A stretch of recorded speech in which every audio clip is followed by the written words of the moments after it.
Hi, everybody. It's me, Albatross. Welcome back.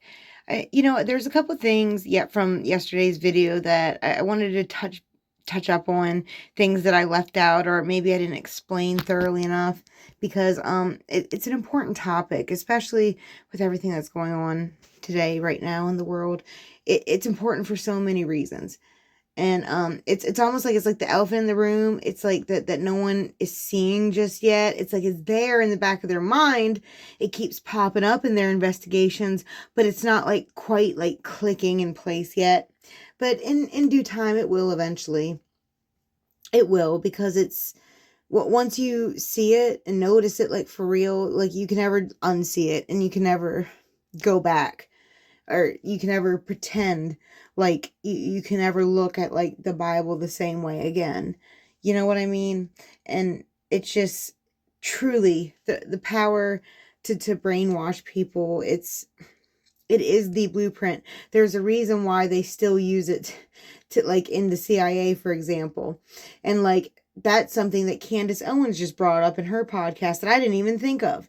You know what I mean? Like I know where you think of like the CIA, you think of like maybe like a military operative or something like that. But like, who would have thought, missionaries, that's like the perfect way to gain trust of the foreign community that you're trying to get intel from. It's like it's perfect.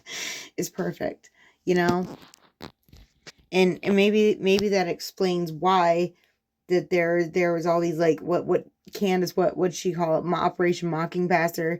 It does explain like, why there might be a lot of that going on. And it explains a lot, you know what I mean? And like I say all the time, this is so deep and layered. There are so many other things that I'm going to discover that I didn't even know was a possibility yet, because it's just so deep. It's been like, it's been put into place, like, for generations. And it's disturbing. Like I said, once you see it, you can't unsee it. And something else I'd like to add about like everything that I was saying yesterday. When I talk about Yahweh and stuff, I know that it's very popular right now to assume that Yahweh was an alien of some kind, and I'm open to that. I'm open to that, but I'm also open to the possibility that maybe he was just a very super intelligent, evolved human from Earth who, you know, um, wanted to manipulate the a portion of the Sumerian population for him and his family's own benefit. I'm open to that too. Probably more than likely it was an alien, but like I said, that's not really the point. That's not really what matters. You know what I mean? It really doesn't matter if he was an alien or a human at the end of the day. What really matters is the effects that it is still having, that it's always had, and it's still having on humanity. And another thing I wanted to add about everything I talk about it, let's just take like the law of Moses, for example, like those, what, the first few books, what is it, Genesis, Exodus, Leviticus, Numbers, Deuteronomy, and Joshua, I think. I don't know. I think those are like what they consider like the books of Moses and whatnot. Every single protagonist in those books, every single hero is in one way or the other involved with human trafficking and child trafficking. Every single one of them, like all of them, it's are affected by it, whether they're the ones doing it or whether they're the ones who are victims of it. They were all like complicit in it all, and every single one of them. Like, none of them are good people. I'm sorry. I'm sorry to be the one to tell you that Abraham pimping out his wife does not make him a good person. Maybe it doesn't make him a bad person necessarily, considering what the culture was like back then. I still don't feel right about it, though. I still don't feel right, like, how we idolize him to this day. It seems like very backwards and messed up, the things that he did, the things that he encouraged his offspring to do. He was very racist. He didn't even want, obviously, and Yahweh too, didn't want them to interbreed with any of the other races. I mean, like, come on. This is like, this is like where, like, anywho, I'm getting off track here. What am I doing? I'm getting off track. But yeah, so it was very much part of their lives here, in these characters, in these people's lives. It was a huge thing. Huge thing. And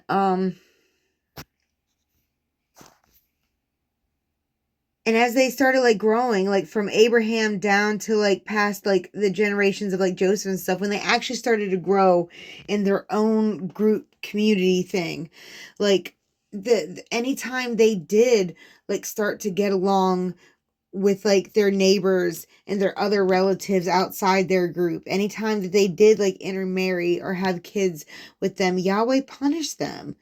He punished them like bad, severely, and all it took was like maybe like one or two of them to do it for him to punish the whole community. Like, it's very clear to me that he's like grooming this particular group for Abraham's descendants. And we'll get to that in a minute, because that's super important. But anywho, so then Yahweh makes them, first of all, he promises them the land flowing with milk and honey. They just got to get away from Egypt. You know what I mean? Then it was like, oh, well, wait, no, there are people here. So you do got to kill everyone here first, and then the land is yours.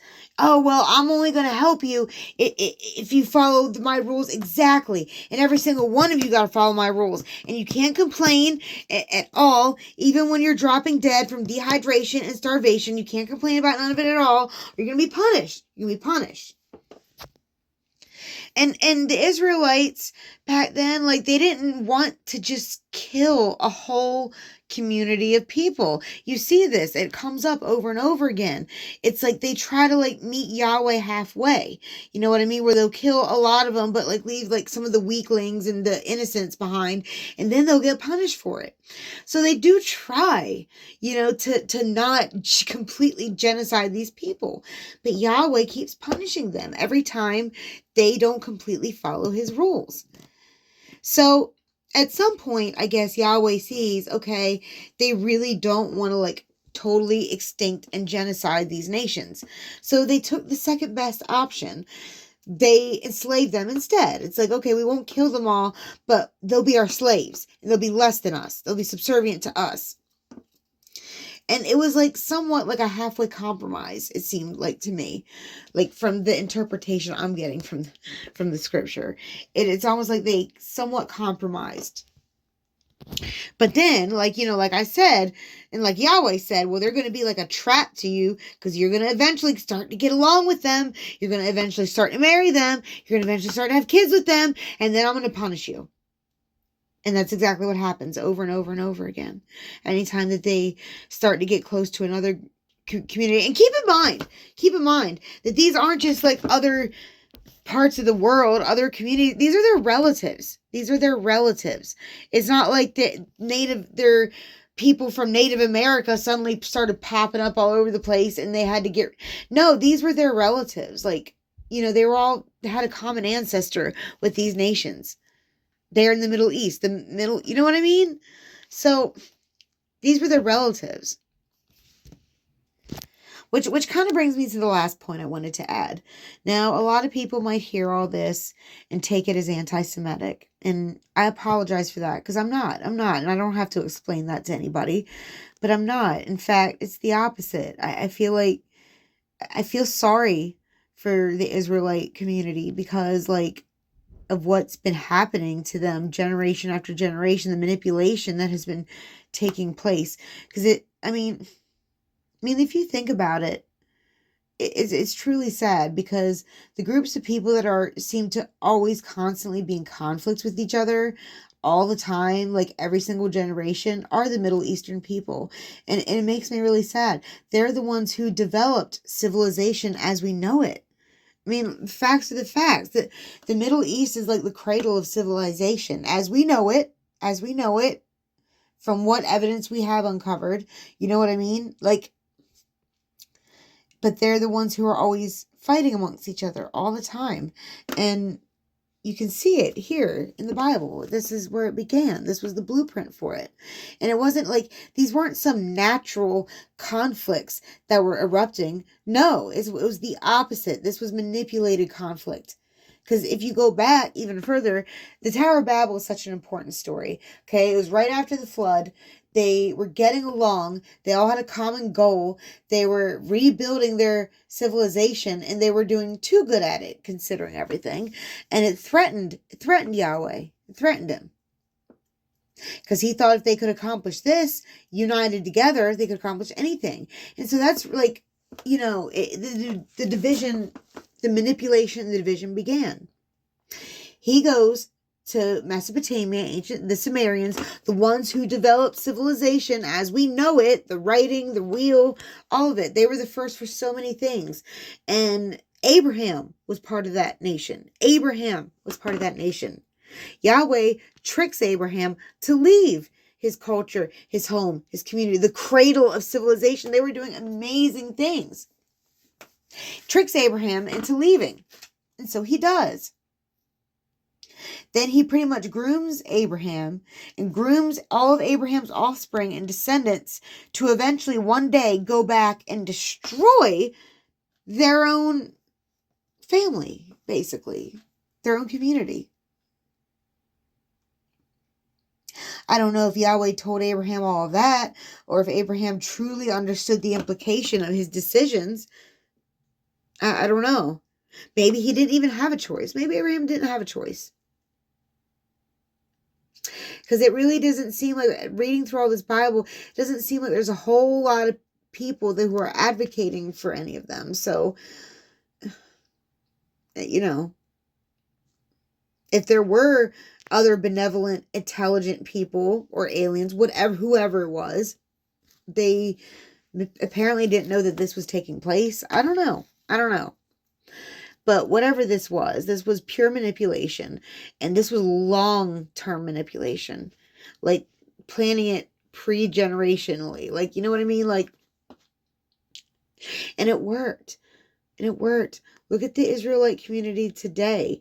And I'm not talking about the regular, everyday Israelite people. They're good people, just like everyone else. They're good people. I'm talking about the ones who were a part of this the go along or get along cult. You know what I mean? Like, you know what I'm talking about. Like,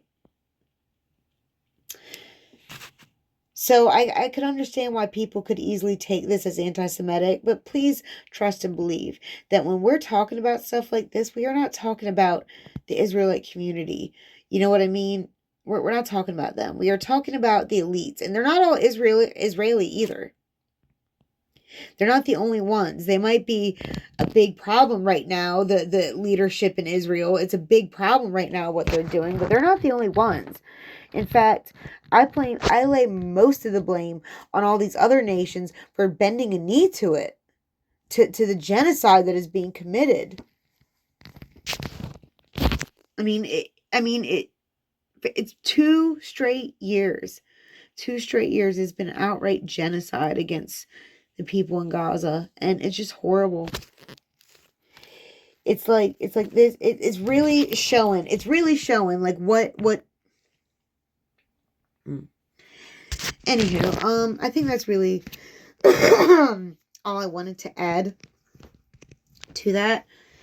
So yeah, it makes me sad because it's like these are the people who gifted us like civilization, and then like some elite supposedly evolved snob comes along, separates someone from his family, from his home, and somehow or the other he begins to struggle so bad that he's, pimping out his wife and doing things like that.